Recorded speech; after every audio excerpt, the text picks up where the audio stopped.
جہاں پہ ٹوٹنے کی انتہا ہوتی ہے وہاں سے تو خود سے جڑنے کا عمل شروع ہوتا ہے۔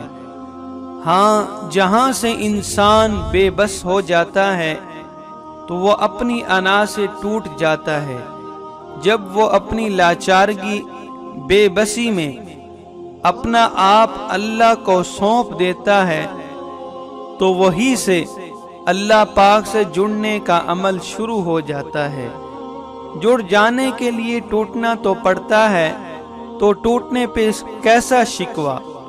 تمہارا دل اب ان دنیا کی محفلوں سے کتنا گھٹتا ہے وہ رب جانتا ہے۔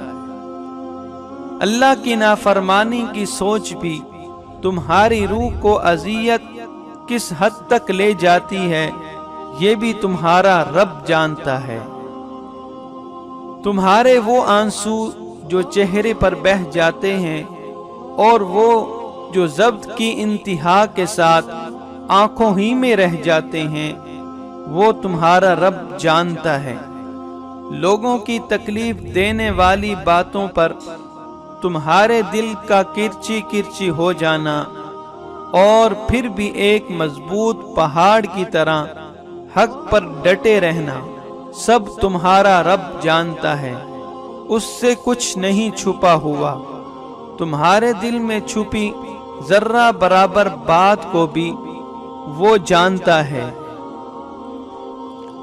وہ جانتا ہے تمہاری وہ تکلیف بھی جو تم ظاہر کر دیتے ہو اور وہ بھی جسے تم چھپائے ہوئے ہوتے ہو دوسروں سے اور شاید خود سے بھی۔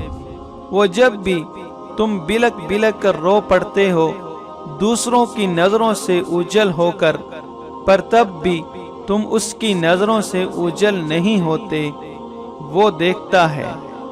تمہارا دل، تمہارا ظاہر، تمہارا عمل، تمہاری نیت، تمہاری گفتگو، تمہارا اخلاص، تمہارا ضبط، تمہارا بے صبرا پن سب کچھ ہی تو دیکھ رہا ہے۔ وہ اس سے کیا چھپاؤ گے؟ اس کے سوا کس کو بتاؤ گے؟ کس کو اپنا ہم راز بناؤ گے؟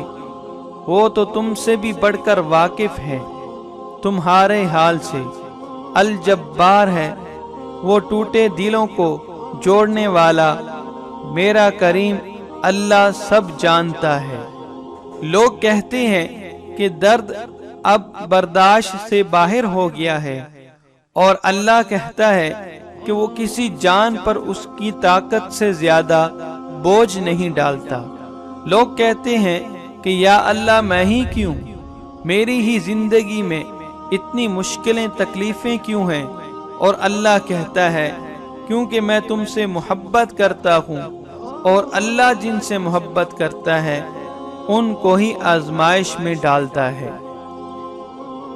آسانیاں تقسیم کرنے والے بن جائیں تاکہ آپ کا رب آپ کے ساتھ آسانی والا معاملہ فرمائے، دنیا میں بھی اور آخرت میں بھی۔